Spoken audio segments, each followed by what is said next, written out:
does a villain see in the mirror?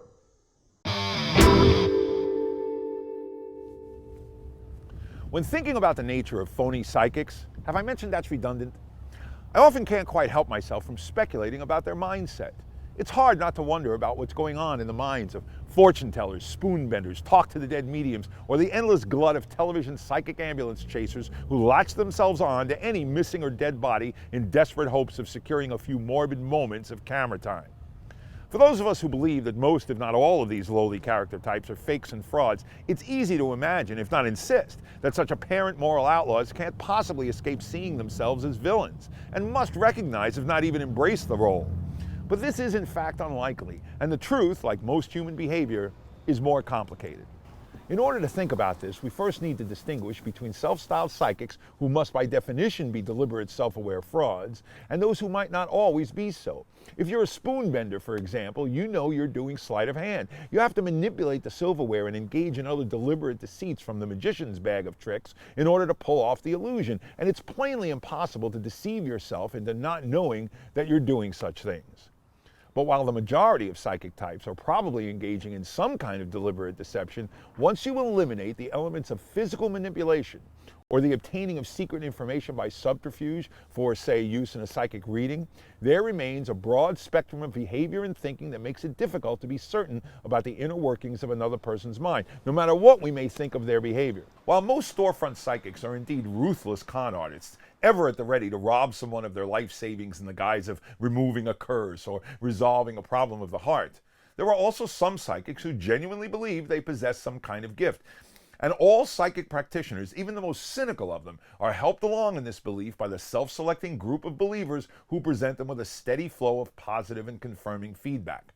Skeptics, after all, don't generally sign up to visit the neighborhood psychic on a steady basis, week in and week out, just to continually remind her that most of what she's done or said has been ineffectual and just plain wrong. When we catch a faith healer ripping the cash out of the mail and shredding the letters from supplicants without even troubling to read them, we may surmise a cynical and manipulative worldview. When that grief vampire, Sylvia Brown, insisted to Amanda Perry's mother that her daughter was dead, she let that woman go to her death with the tragic and hopeless certainty that her daughter was no longer alive, even though we now know that, thankfully, Amanda survived. Yet when called out in recent weeks for this horrendous and grotesque behavior, Brown could muster neither empathy nor apology, and in fact her written statement read like the words of a sociopath with an attorney on retainer. Or in the words of CNN's Anderson Cooper, has she no shame? Here's my guess, probably not. When we listen to the likes of a talk to the dead medium like John Edward recite the same tiny set of repetitive techniques over and over again, guessing at letters or names or months of the year, we can certainly speculate that he's merely guessing, and even that he knows it too.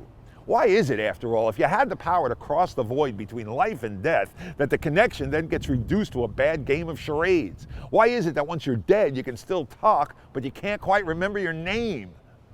But for all this apparent villainy, it's only in the movies that the villain gazes into his own eyes in the mirror and declares, "Mirror, mirror on the wall, who is the most villainous villain of all? 'Tis I, 'tis I, 'tis I!"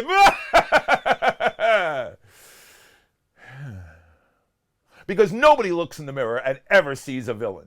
John Edwards' website calendar currently lists more than 70 public appearances in the next 8 months in which he will fill 1,000-seat halls and larger with tickets selling for as much as $200 a pop. Try doing the math here yourself. Filled with satisfied customers who will stand to applaud his very presence the instant he mounts the stage. A heady 21st century blend of quasi-religious leader and TV celebrity. Those accolades tell him something, and not just that there's a sucker born every minute, as the spirit of P.T. Barnum might tell him if Mr. Edward elected to reach out to the afterlife and get in touch with a truly kindred spirit.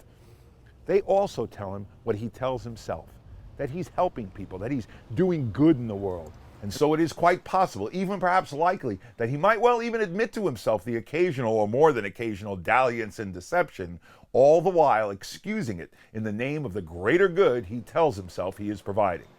Now, make no mistake, this story, as told to the self in service to the resolution of what would otherwise cause a disturbing and ongoing cognitive dissonance, is a tissue of self-deception and a distortion of reality.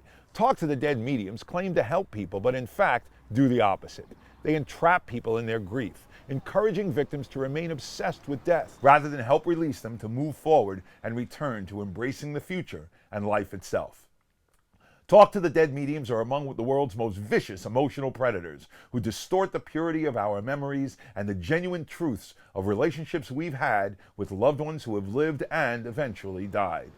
Only a monster would prey on the grief of a parent who has buried their own child. But Talk to the Dead mediums do it all the time, and for nothing more than raw personal riches and the brutally obtained high of what it feels like to play God. I recently saw the documentary film Kumare, in which the filmmaker Vikram Gandhi, an American of Hindu descent, turns himself into a fake yogi, supposedly from India, a smiling guru who utters inane platitudes and gains a small group of believing followers. Although intending all along to reveal his true self, did the filmmaker pause over the morality of allowing his followers to confess the most personal fears and needs and pains to him and on camera, all in the service of his budding career as a filmmaker? He portrays himself as a sort of hero who's afraid to relieve his followers of their illusions, but in fact, is he any less a villain than John Edward or Sylvia Browne when he avoids confessing the truth of his fraud? Perhaps because he's fallen in love with being a god and is terrified of the potentially harsh judgments of those he has preyed upon as followers? Of course, the show must go on, so eventually he does tell them the truth. But other than a passing mention in the credits, he never interviews those who are distraught at the revelation and may feel forever damaged by his carelessness. But in fact, most of his followers forgive and even applaud him. And why? Because cognitive dissonance is hardwired into us, a magic trick of sorts that our brains play on us in order to make us feel right, or at least to help prevent us from feeling too bad about being wrong, and even doing wrong. Even the likes of O.J. Simpson, whose scientific evidence overwhelmingly demonstrates murdered the mother of his children with his own gloved hands, probably doesn't see a villain in his bathroom mirror. In fact, he might just see an unjustly maligned, persecuted hero, albeit, thank goodness, one now wearing a prison uniform. So, what does a villain see when he looks in the mirror? A grand portrait, painted by an artist named Cognitive Dissonance. This is Jamie Ian Swiss, and I am the Honest Liar.